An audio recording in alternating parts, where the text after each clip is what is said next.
कठुआ जम्मू कश्मीर का entry point है और एंट्री पॉइंट पर एक तरफ सिक्योरिटी सिनेरियो और दूसरी तरफ कोरोना वायरस के एसओपीज को किस तरीके से ओवरलुक किया जा रहा है, इस पर बात करने के लिए मेरे साथ हैं एसएसपी कठुआ शैलेंद्र मिश्रा। तो पहले तो बहुत बहुत स्वागत है आपका। Thank you. सबसे पहले आपसे ये समझना चाहूँगी कि कुछ दिनों पहले चिनाब टेक्सटाइल मिल में एक बहुत बड़ा प्रोटेस्ट हुआ। प्रोटेस्ट में पत्थरबाजी भी हुई, तोड़फोड़ भी हुई। सबसे पहले मैं आपसे समझना चाहूँगी कि इतने सारे लोगों को वहाँ पर इकट्ठा होने कैसे दिया गया? क्या एक एडमिनिस्ट्रेटिव लैप्स था उसमें? ये सारे जो मजदूर हैं ये मिल में उस दिन अपनी सैलरी लेने गए थे और ये कहीं इकट्ठा नहीं थे। मिल के अंदर इनकी अपनी स्टाफ कॉलोनीज होती हैं और ये स्टाफ कॉलोनी में ही रहते हैं। इनकी दो कॉलोनीज़ हैं, एक में 3-3.5 हज़ार लोग हैं, दूसरी में 2,500-3 हज़ार लोग हैं। तो एक कुदरती बात है कि जहाँ ये रहते हैं वहाँ ये इकट्ठा भी रहते हैं। ये एक प्राइवेट एंटरप्राइज है, इसके अंदर कहीं पुलिसिंग या रोड को कट ऑफ्स नहीं लगाया जाता। हाँ, ये बात ज़रूर है कि जब अंदर इनका प्रदर्शन उग्र हो गया तो इनमें से कुछ तत्व ऐसे हैं जो नीचे हाईवे तक आ गए। But the moment they came on the highway, उनके आने के बाद तुरंत पुलिस एक्शन में आई और इनको वहाँ से within no time disperse कर दिया गया। क्या इस मामले में अभी तक कोई एफआईआर लगाई गई है? वो लोग जिन्होंने तोड़फोड़ की, पत्थरबाजी की, क्या उनमें से किसी को अभी तक अरेस्ट किया गया है? जी, इसके अंदर एफआईआर लग गई है। इसके अंदर सारे सेक्शंस लग गए हैं और लोग इसमें आइडेंटिफाई कर लिए गए हैं and a list has been prepared. उन सारे लोगों को जल्दी गिरफ्तार भी कर लिया जाएगा और उनके ऊपर सख्त से सख्त कार्रवाई की जाएगी। तो जब ये पूरा प्रोटेस्ट हो रहा था उसके बाद कुछ विजुअल्स हमारे सामने भी आए, हमने भी शेयर किए, जहां पर आप जो है भोजपुरी में शायद से इन लोगों से बात करने की कोशिश कर रहे थे, इन्हें कन्विंस करने की कोशिश कर रहे थे कि क्राउड डिस्पर्स कर दें। और आपने ये भी कहा था कि 2 बजे तक आपके फ़ोन पर मैसेज आना शुरू हो जाएंगे, आपके खातों में पैसे डलना शुरू हो जाएंगे। तो वो जो वादे आपने किए थे क्या वो पूरे हुए? ज़रूर। उस दिन 2 बजे तक काफ़ी लोगों के अकाउंट में पैसे चले गए थे।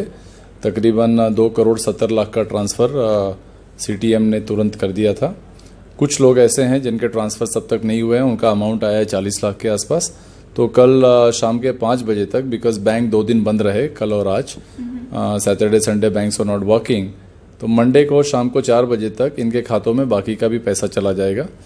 एक डिसीजन ये हुआ है कि हमारे जो मजदूर भाई हैं ये चाहते थे कि इनको अप्रैल की पूरी तनख्वाह मिले।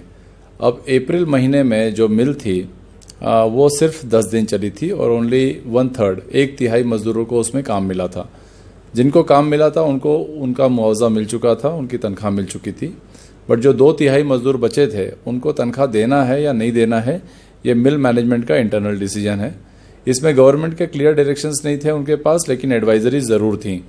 तो मिल ने ये डिसाइड किया कि उनका एक मार्च महीने की जो अटेंडेंस है उस हिसाब से उनको 50% तनख्वाह दे दी जाएगी ताकि वो अपना मेंटेनेंस या अपना सब्सिस्टेंस कर पाएँ।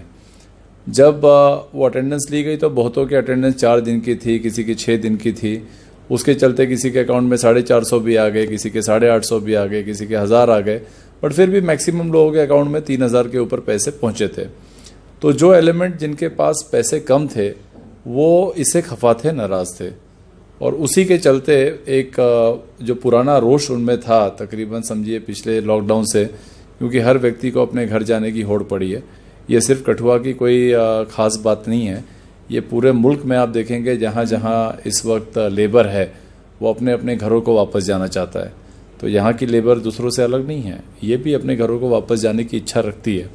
कोशिश हमारी ये है कि हमारे मिल्स चलें, हमारी इंडस्ट्रीज चलें, हमारे सारे जो कारखाने हैं उनके अंदर पहले की तरह काम चले, ताकि हमारे जो मज़दूर हैं उनको पलायन करने का ज़रूरत ना पड़े। और ये मुझे बड़े फ़ख्र के साथ कहना पड़ रहा है कि जो घटनाएं आपने देश के बाकी जगहों में देखी वैसा कठुआ में नहीं हुआ।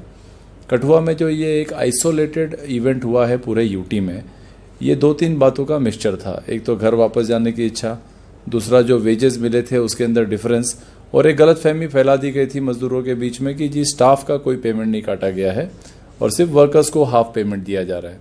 जबकि सच्चाई यह है कि स्टाफ की भी काफ़ी हद तक पेमेंट्स में कटौती है, जिसका प्रूफ हमने सीटीएम में देखा। तो finally this entire mixture cause this kind of a chaos. जी, उसके बाद अब क्या ये पूरा मामला सेटल डाउन हो चुका है या अभी भी चांसेस हैं कि इस तरह से लोग वापस से सड़कों पर उतर सकते हैं? और साथ ही मैं आपसे जानना चाहूँगी कि जितने भी लोग वहाँ पर इकट्ठे हुए थे, क्या इनकी स्क्रीनिंग हुई है, सैम्पलिंग हुई है? क्या आप 100% श्योर हैं कि इनमें से कोई कोविड पॉजिटिव नहीं था? जब भी तक किसी की सैंपलिंग ना हो जाए और उस सैंपल का टेस्ट ना आ जाए तो ये यकीन के साथ कोई नहीं कह सकता कि इसमें कोई कोविड है या नहीं है। जैसे आज मैं कोविड पॉजिटिव हूँ या नेगेटिव हूँ ये मैं यकीनी तौर पे नहीं कह सकता, क्योंकि ना मेरी सैंपलिंग हुई है ना मेरी टेस्टिंग हुई है। तो हमारी कैपेसिटीज़ होती हैं जो काफ़ी लिमिटेड हैं सैंपलिंग और टेस्टिंग की। यस, जहाँ तक स्क्रीनिंग का सवाल है, मैक्सिमम लोगों की स्क्रीनिंग की जाती है, क्योंकि ये एक इंटरनल मिल का मसला था और इन मजदूरों का बाहर के लोगों के साथ ज़्यादा टच नहीं था, तो इनकी स्पेसिफिक स्क्रीनिंग की कभी ज़रूरत पड़ी नहीं। और क्योंकि आपने उस दिन देखा होगा कि एक स्पेशल सिचुएशन क्रिएट हो गई थी, लॉ एंड ऑर्डर था, यहाँ पे सोशल डिस्टेंसिंग और बाकी के नॉर्म्स उस दिन के लिए, उस पल के लिए वो सेकेंडरी इशू बन जाते हैं। तो जो प्राइमरी इशू होता है वो होता है safety to life and property, और उसी की कोशिश में आपके मास्क उतर जाते हैं, आपके ग्लव्स उतर जाते हैं, आपके सेफ्टी प्रिकॉशंस उतर जाते हैं। और उस दिन कैसे मजदूरों को किसी भी हानि से बचाना, हमारी प्रॉपर्टीज़ को बचाना, पुलिस वालों को हार्म से बचाना, और ख़ास करके यहाँ के लोकल लोगों को इसमें किसी किस्म की क्षति ना पहुँचे, इस बात का ध्यान रखना प्राथमिकता बन जाती है, प्रायोरिटी बन जाती है, और पुलिस उसी लिहाज से काम करती है। तो यहाँ पर मैं आपसे एक लाइट हार्टेड सवाल पूछना चाहूँगी कि जिस समय आप जीप के ऊपर खड़े होकर लाउड स्पीकर से इन लोगों से बात कर रहे थे, आप भोजपुरी बोल रहे थे, तो भोजपुरी आप जानते थे भाषा, या ये भाषा आपने सीखी है, और ये भोजपुरी ही थी या मैथिली थी? ये थी तो भोजपुरी, और मैं बेसिकली मुंबई से हूँ और मराठी मेरी भाषा है, लेकिन मेरी जो दादी हैं वो भोजपुरी बोला करती थी और मेरी दादी से मैंने ये भाषा सीखी थी। आज भी मैं घर में कभी कभार अपनी माता जी से इस भाषा में बात करता हूँ, तो ये भाषा मुझे बखूबी आती है। और जब मैंने वहाँ देखा कि जो 60 से 70% लोग ऐसे थे जो उत्तर प्रदेश और बिहार से थे, और इस भाषा में उनको समझाना ज़्यादा आसान था क्योंकि ये उनकी अपनी भाषा थी, और उनको एक अपनेपन का एहसास दिलाना, और सिर्फ ये बात एहसास दिलाने तक नहीं थी, आप यकीनी तौर पे ये बात मान लें कि मज़दूरों के साथ जितनी सहानुभूति से पेश आया जाए, जितना ह्यूमन अप्रोच रखा जाए, और ख़ास करके इस दुविधा वाली घड़ी में उनके साथ खड़ा रखा जाए, तो ये एक ऐसा तबका है जो बड़ा शुक्रगुजार तबका होता है। मैं लखनपुर पे ये तजुर्बा ऑलमोस्ट डेली करता हूँ। हमारे पास अब तक लखनपुर कॉरिडोर में 37,000 लोग एंटर हुए।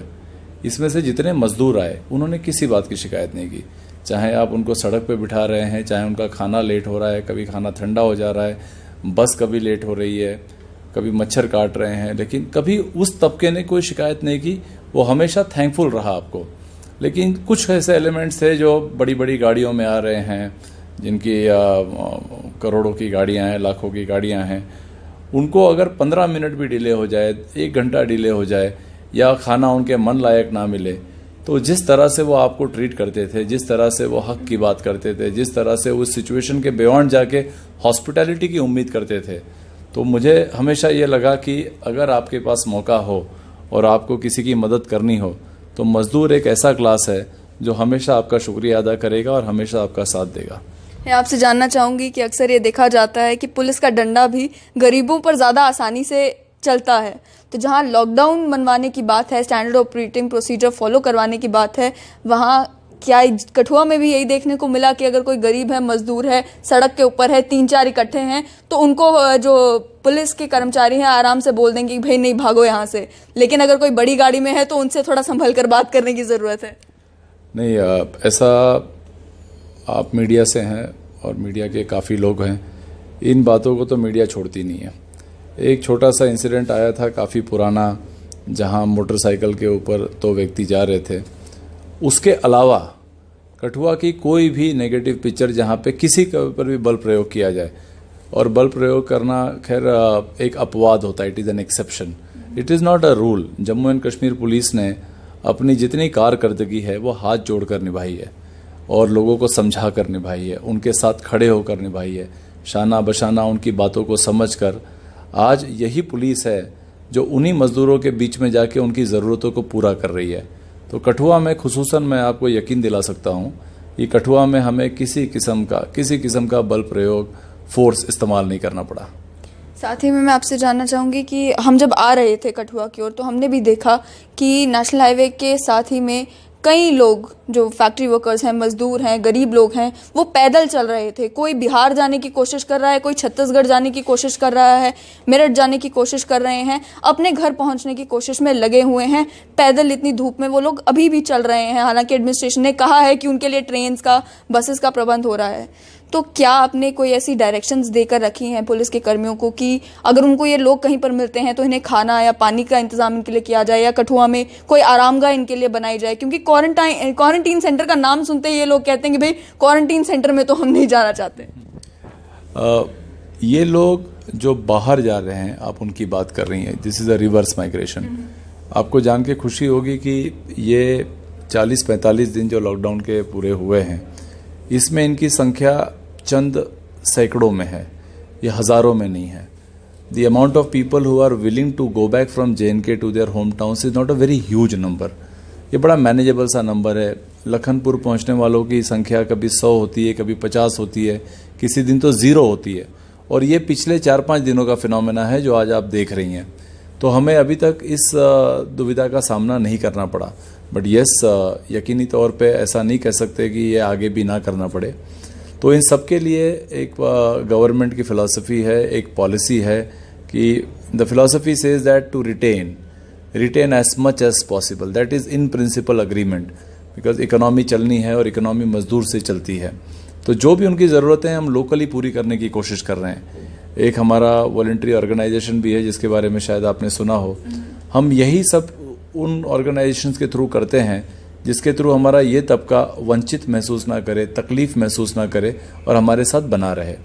जहाँ तक आप ये लोगों को लौटते हुए देख रहे हैं, मिनिस्ट्री ऑफ होम अफेयर्स की गाइडलाइंस जो हैं उसको स्ट्रिक्टली फॉलो किया जा रहा है। हम तभी लोगों को बाहर अलाउ कर रहे हैं जब उनका रिसीविंग स्टेट एक NOC देता है, एक एक्सेप्टेंस देता है कि भाई हम, और जब हमारी अपनी UT कहती है कि ठीक है ये जा सकते हैं। अभी तक ऐसा एक भी केस हमारे सामने नहीं आया है जहाँ पे किसी रिसीविंग स्टेट ने अपना एक क्लास ऑफ मजदूर मंगाया हो, हमारे UT से उसको NOC मिली हो और उसको एक प्रॉपर ढंग से रेगुलेट करके गाड़ी में बिठाकर भेजा गया हो। यस, इक्का दुक्का छोटे मोटे ग्रुप्स में लोग कभी दरिया टाप रहे हैं, कभी रोड के थ्रू भाग रहे हैं, कहीं वहाँ पंजाब में उनकी एंट्री बंद की जा रही है। तो केस टू केस बेसिस पे कहीं कुछ रियायतें करनी पड़ी हैं, otherwise it is not the norm. जहाँ तक बात है कठुआ की, कि जम्मू कश्मीर का बॉर्डर है, यहीं से लखनपुर पर कई लोग ट्रक्स लेकर आ रहे हैं, ट्रक्स में छुपकर भी आने की कोशिश कर रहे हैं, यहाँ से छुपकर निकलने की कोशिश कर रहे हैं। तो आप किस तरह से इंश्योर कर रहे हैं कि कोई भी शख्स इस तरीके से बिना प्रोसीजर फॉलो किए यहाँ से ना ही निकल कर जाए और ना ही यहाँ जम्मू कश्मीर के अंदर आ सके? पहले ट्रक्स आते थे तकरीबन 600-700, फिर आने लगे 1000-1200, अब ट्रक्स की संख्या हो गई है 1500-1600। ये ट्रक्स हमारे लिए हाई रिस्क जोन ट्रक्स हैं। हालांकि एसेंशियल सर्विसेज ज़्यादातर ला रहे हैं, बट इनके जो ड्राइवर्स हैं, इनकी जो लोडिंग होती है उसमें से बहुत सारे एरियाज़ रेड जोन्स हैं। तो जब ये ट्रक्स आते हैं तो इनको हम पूरी तरह से फैसिलिटेट करते हैं। इनको यहाँ का जो इंतज़ार टाइम है एक ट्रक का, it is only 7 minutes. 7 minute में हम एक ट्रक यहाँ से प्रोसेस कर देते हैं। तकरीबन 24 घंटे में अगर मैं कल की फिगर आपको बताऊँ तो इट हैज़ ऑलरेडी क्रॉस 1600। तो इनमें से जितने लोग रेड जोन से आते हैं और जो जम्मू कश्मीर के बाशिंदे हैं, उनकी 100% सैम्पलिंग की जाती है, 100%। लेकिन ट्रक को रोका नहीं जाता। ट्रक एक बार सैम्पलिंग हो गई तो आगे जाता है। यहाँ सैम्पलिंग नहीं होगी तो जिस ज़िले का वो ट्रक है उस ज़िले में उसकी सैम्पलिंग की जाती है और प्रायोरिटी बेसिस पे इनकी रिपोर्ट मंगाई जाती है, जिससे पता चले कि ये पॉजिटिव है या नेगेटिव है। तकरीबन 2-3 केस पिछले 4 दिनों में हमने इन्हीं टेस्टिंग के थ्रू ट्रक ड्राइवर्स का हमें पता चला कि they were positive and now we are treating them. अब हम उनका इलाज कर रहे हैं। तो trucks is our concern, truck is also our necessity, और इनको फैसिलिटेट करना हमारी प्रायोरिटी है आज के डेट में। कोरोना वायरस लॉकडाउन को इम्प्लीमेंट करना आपके लिए कितना चैलेंजिंग रहा, कितनी दिक्कतें आई? क्योंकि कठुआ अभी भी रेड जोन है, हालांकि यहाँ पर एक ही एक्टिव केस है और लोगों के माइंड में ये लॉजिक होता है कि अगर रियासी में एक ही एक्टिव केस है, वो ऑरेंज जोन हो सकता है, तो ये रेड जोन क्यों है? तो ऐसे में लोगों को कन्विंस कर पाना कि यहाँ रेड जोन होना ज़रूरी है, क्या क्या चैलेंजेस आपने फेस किए? कठुआ के चैलेंजेस दूसरे ज़िलों से कहीं ज़्यादा हैं। एक तो कठुआ आपका गेटवे टू JNK है, जहाँ तक रोड और रेल रूट का सवाल है। यहाँ पे 13 रूट्स हैं जो JNK को पंजाब और हिमाचल के साथ कनेक्ट करते हैं थ्रू कठुआ। इनमें से 12 रूट्स को परमानेंटली 24/7 सील कर दिया गया है, no movement at all allowed. तो वहाँ 24/7 पुलिस का पहरा होता है। जो एक सिंगल डोर है हमारा लखनपुर का, ऑलमोस्ट 3,500 कभी 4,500 लोग अंदर लिए जाते हैं, 1600 ट्रक्स वहाँ पे अंदर लिए जाते हैं, उन सब की प्रोसेसिंग की जाती है।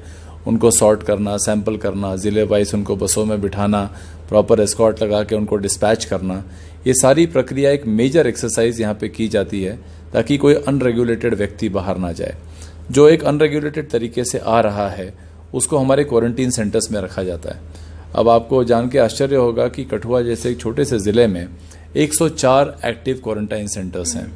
अब इन क्वारंटाइन सेंटर्स में जब लोगों को रखना होता है तो उनकी सुविधाओं का ख्याल रखना है, उनकी साफ़ सफाई का ख्याल रखना है और खुसूसन उनकी सिक्योरिटी का ख्याल रखना है, क्योंकि एक आदमी की एक खसलत होती है कि उसको क्वारंटाइन सेंटर एक जेल जैसा लगता है, वो कोशिश करता है कि वहाँ से भागे। ऐसी 3-4 घटनाएं हुई कठुआ में जहाँ पे लोगों ने क्वारंटाइन सेंटर से भागने की कामयाब कोशिश की पर उनको ट्रेस करके वापस लाया गया। इसके मजीद दूसरा जो एक इशू है रिवर्स माइग्रेशन का, वो लोग भी जमा हो जाते हैं कठुआ में, फाइनली उनका डिस्पोजल करना है। फिर कठुआ एक इंडस्ट्रियल टाउन है, यहाँ पे तकरीबन 11,500 प्रवासी मजदूर हैं। इन 11,500 लोगों की टोटली रोजी रोटी बंद हो गई है, इनका सपोर्ट सिस्टम नहीं है। इसके अलावा हमारे पहाड़ी इलाके के बनी बिलावर के या हमारे नेबरिंग डिस्ट्रिक्ट्स के लोग कठुआ में काम करते हैं, वो यहाँ के लोकल्स हैं JNK यूटी के, बट आज उनके पास भी काम नहीं है। तो ये संख्या जो 16-17 हज़ार लोगों की है जो लखनपुर से लेकर हीरानगर तक फैली है, लॉकडाउन के दौरान इनकी सेवा कैसे की जाए, ये एक मेजर चैलेंज था कठुआ के लोगों के लिए। और मुझे बताते हुए बड़ा फ़ख्र महसूस होता है कि the people of Kathua rose to the challenge. यहाँ के लोगों ने हमेशा की तरह, इनकी एक इतिहास रही है, एक हिस्ट्री रही है कि जब भी देश को ज़रूरत पड़ी है, जब भी इस राज्य को और आज के डेट में इस केंद्र शासित प्रदेश को इसकी ज़रूरत पड़ी है, तो कठुआ के लोग पीछे नहीं हटे हैं। एक वॉलंटरी ऑर्गेनाइजेशन खड़ी होती है जिसका नाम रखा जाता है यूनाइटेड कठुआ JKP। उसका एक वॉर रूम क्रिएट किया जाता है जो मेरे ऑफिस के ऊपर वाले रूम में है। यहाँ के DC साहब, यहाँ का जो पुलिस महकमा है, यहाँ बाकी के जो महकमे एक साथ आते हैं और इस सिविल वॉलंटियर ग्रुप को सपोर्ट करना शुरू करते हैं। इस सिविल वॉलंटियर ग्रुप में तकरीबन 400 के आसपास अब हमारे बाइक राइडर्स हैं। तकरीबन 16 जगह पे लंगर फैसिलिटी क्रिएट की जाती है अलग अलग लोकेशंस पे। इन 16 लंगरों से अभी तक 8 लाख प्लेट खाना, hot hygienic food delivered at the door step, totally free of cost. ये सारा का सारा काम ये 400 वॉलंटियर्स कर रहे हैं। अभी थोड़ी देर पहले मैं हिसाब देख रहा था कि 3.5 करोड़ के आसपास पैसा इस पूरी एफर्ट में खर्चा हो चुका है और इसमें गवर्नमेंट का जो शेयर है वो माइन्यूट है, मे बी 2%, 3% और 4%। इसका 97% के आसपास जो पैसा आया है, जो रसद आई है, जो एफर्ट आया है, जो मैन पावर आवर्स लगे हैं, ये सब के सब कठुआ के सिविल लोगों का काम है। चाहे वो यंगस्टर्स हों, यहाँ के बुजुर्ग हों, बच्चे हों, माताएं बहनें हों। मेरी कठुआ की जितनी भी सिस्टर्स हैं, बहनें हैं, the way they have responded to the challenge. इसमें से बहुत सारी हमारी बहनें हैं जो हमारी वॉर रूम में बैठती हैं और वहाँ बैठ के ये कॉल्स रिसीव करती हैं पूरा दिन। उसका एक एनालिसिस होता है। 6,000 कॉल्स अब तक हमारे हेल्पलाइन 95401414 ने 9550401414 ने रिसीव किए हैं। मेडिसिन को डिलीवर किया गया तकरीबन 600 जगह पे। आपको तकरीबन 60 ऐसी हमारी महिलाएं हैं जो प्रेग्नेंट हैं, उनको free of cost door step पे मिल्क डिलीवर किया गया। 450-500 बच्चे हैं जो 2 साल से उम्र जिनकी कम है, उनको रोज का आधा लीटर दूध डिलीवर किया जाता है। इतना ही नहीं, जो हमारे आवारा पशु हैं उनको चारा डालने का काम यही वॉलंटियर्स करते हैं। साथ में जो हमारा कंडी बेल्ट है जिसको हम पहाड़ी इलाका कहते हैं, उन पहाड़ी इलाकों में भी जो हमारे वॉलंटियर्स हैं उन्होंने वहाँ लंगर की व्यवस्था नहीं की, क्योंकि वहाँ डिस्पर्स सेटलमेंट है तो लंगर ले जाना मुश्किल है। तो इन्होंने वहाँ जाकर ड्राई रेशन डिस्ट्रीब्यूट किया। आज जब आप आएँ तो आपने देखा होगा कि हम बिस्किट्स यहाँ से भेज रहे हैं जो बनी में डिस्ट्रीब्यूट होगा। बनी में तकरीबन आधे किलोमीटर तक जब हमारे SHO चले कल, तो सारे मोहल्ले वालों ने बाहर आके उन पे फूल बरसाए। ये एक एफर्ट को दर्शाता है जो यहाँ के सिविल लोग, यहाँ की ज़िला इंतज़ामिया और यहाँ की जो ज़िला पुलिस है, उसने मिलकर कैसे कठुआ के चैलेंज को एक्सेप्ट किया और अभी तक ऊपर वाले की दया से हम कामयाब हो रहे हैं।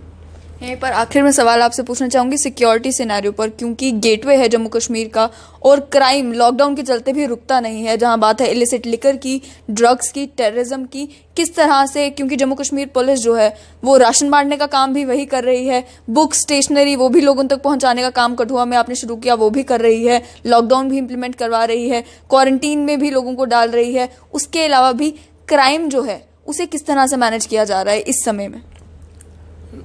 हमारी नज़र कभी इन चीज़ों से नहीं हटती। आप एक चीज़ भूल गई कि हमारे पास 27 किलोमीटर की बाउंड्री है पाकिस्तान के साथ और एक ट्रेडिशनल इन्फिल्ट्रेशन रूट रहा है। आए दिनों यहाँ पर सीज फायर वायलेशंस होती हैं, इन्फिल्ट्रेशन की अटेम्प्ट्स होती हैं, साइटिंग होती है लोगों की, लोग हमें बताते हैं। तो हमने बिल्कुल अपनी नज़र इससे नहीं हटाई। कोई ऐसा दिन नहीं जाता जहाँ पे लाहन डिस्ट्रॉय ना हो, जहाँ पर देसी दारू ना पकड़ी जाए। और लॉकडाउन के दौरान जितनी वायलेशंस हैं उसमें तकरीबन डजन भर से ज़्यादा FIRs इसमें लॉन्च की जा चुकी हैं। एक अच्छी बात है कि लॉकडाउन चलते जो एक पॉजिटिव था कि रोड ट्रैफिक एक्सीडेंट्स में काफ़ी कमी आई, तो उससे पुलिस फोर्स में काफ़ी राहत मिली। हमने इस पीरियड को यूज़ किया अपने क्राइम डेटा को कंसोलिडेट करने के लिए, पुराने केसेस को कंप्लीट करने के लिए। हालांकि हमारी प्रायोरिटी आज के डेट में कोविड-19 की फाइट है, बट इन चीज़ों से हमने अपनी नज़र अभी नहीं हटाई है। We are totally focused. बहुत बहुत शुक्रिया शैलेंद्र जी हमारे साथ बात करने के लिए। तो आपने सुना साफ तौर पर इनका कहना था कि जहां पर लोगों तक खाना पहुंचाने की बात है और इस कोविड-19 के साथ जंग हो रही है, उसमें कठुआ के लोगों का भी बहुत बड़ा हाथ है और साथ ही में जम्मू कश्मीर पुलिस ने क्राइम से अभी भी अपनी नज़र नहीं हटाई है। तो फिर हाजिर होंगे आपके साथ किसी ऐसे ही शख्स के साथ, कोई कुछ ऐसी ही बातचीत लेकर। मुझे पल्लवी सरीन को दीजिए इजाज़त और आप देखते रहें स्ट्रेट लाइन न्यूज़।